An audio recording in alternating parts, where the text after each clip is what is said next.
ప్రధాని మోడీ, హోంమంత్రి అమిత్ షాకి గాంధీ పేరు పలికితే ఒలుకు అని TPCC chief MLC Mahesh Kumar Goud విమర్శించారు. గాంధీ కుటుంబం పేరు పలికితే బీజేపీ నేతల గుండెల్లో రైలు పరిగెడతని విమర్శలు గుప్పించారు. గాడ్సే పూజించేవారు కాబట్టే గాంధీ పేరు తొలగిస్తున్నారని అన్నారు. గాంధీ కుటుంబాన్ని ధైర్యంగా ఎదుర్కొనే ధైర్యం లేక మోదీ, అమిత్ షాకి లేదని అన్నారు.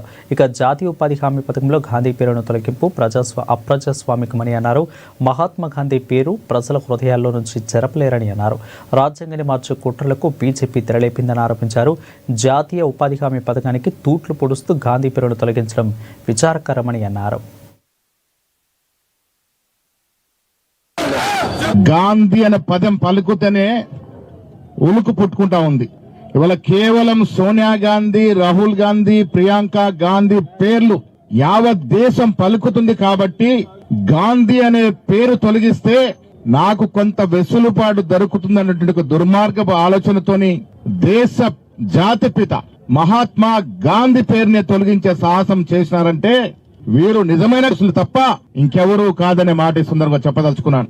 నిజంగా గాంధీ మహాత్ముడి యొక్క నమ్మకాన్ని, వారి విలువల్ని పాటించే వారైతే ఇవాళ మన్రేగా స్కీమ్ నుంచి మహాత్మా గాంధీ పేరు తొలగించరు. వీళ్ళు గాడ్సేని పూజించేటువంటి దుర్మార్గపు ఆలోచన నాయకులు కాబట్టే ఇలా మహాత్మా గాంధీ పేరుని మన్రేగా స్కీమ్ నుంచి తొలగిస్తా ఉన్నారు. మోడీ, అమిత్ షా ఎన్ని కుతంత్రాలు చేసినా, ఎన్ని ప్రయత్నాలు చేసినా మహాత్మా గాంధీ పేరుని మన హృదయాల నుంచి ఎవరు కూడా చెరపలేరు. అదే విధంగా నువ్వు రాజకీయంగా ఎదుర్కోలేక సోనియా గాంధీ కుటుంబం మీద ఈడీ కేసులు, సిబిఐ కేసులు ఎన్ని బనాయించినా, నీకు కోర్టు మొట్టికాయలు వేసినా నువ్వు ప్రజాస్వామ్యాన్ని కూని చేస్తూ, రాజ్యాంగాన్ని తొంగల తొక్కుతూ ముందుకు సాగుతా ఉన్నావు మోడీ గారు.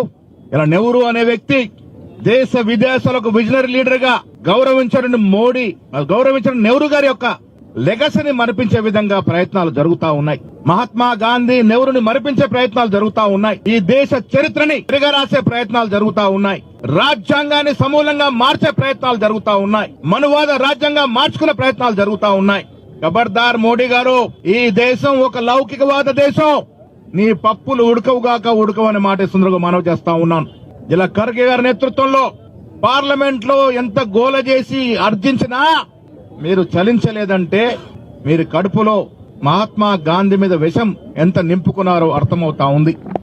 దేశ ప్రజలు గ్రహిస్తా ఉన్నారు. అన్ని కలిపి ఒకేసారి మూల్యం చెల్లిస్తారు. వచ్చే రోజుల్లో మీ పతనము తప్పదు.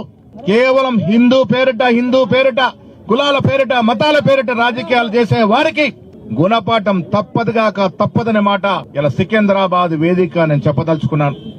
ఇవాళ ముఖ్యమంత్రి రేవంత్ రెడ్డి గారు, డిప్యూటీ ముఖ్యమంత్రి భట్టి గారు, ఇక్కడికి వచ్చిన మంత్రులందరం కూడా ముక్త కంఠంతో మన్రేగా నుంచి మహాత్మా గాంధీ పేరు తొలగింపుని వ్యతిరేకిస్తూ రాబోయే రోజుల్లో ప్రజల ఆశీర్వాదంతో కాంగ్రెస్ పార్టీ అధికారం రావడం ఖాయం.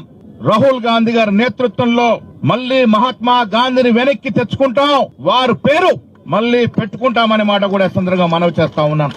కులాల పేరిట, మతాల పేరిట రాజకీయాలు దీర్ఘకాలం సాగు. 12 ఏళ్లు పాలించి కూడా మేము ఇది చేశామని చెప్పుకోలేని పరిస్థితి. కిషన్ రెడ్డి గారి నియోజకవర్గంలో డిపాజిట్ పోయిన పరిస్థితి. పంచాయతీ ఎన్నికల్లో డబుల్ డిజిట్ కూడా కష్టంగా దాటలేని పరిస్థితి. ఈ రాష్ట్రంలో మీకు బుద్ధి చెప్పుతామనే మాట కూడా ఈ సందర్భంగా మనవి చేస్తా ఉన్నాను. ఇలా శాంతియుతంగా అఖిల భారత కాంగ్రెస్ కమిటీ పిలుపు మేరకు రాష్ట్ర రాజధానిలో పేరు తొలగింపుకు నిరసనగా శాంతియుత సత్యాగ్రహం చేస్తా ఉన్నాం. రేపు అన్ని జిల్లా హెడ్ క్వార్టర్లో ఈ సత్యాగ్రహం ఉంటుంది. ప్రజలకు కనువిప్పు కలవాలి, దేశ ప్రజలు తెలుసుకోవాలి. వీరెన్ని ప్రయత్నాలు చేసి గాంధీని, నెహ్రూని మరిపించే ప్రయత్నం ఎన్ని చేసినా అంతకు రెట్టింపు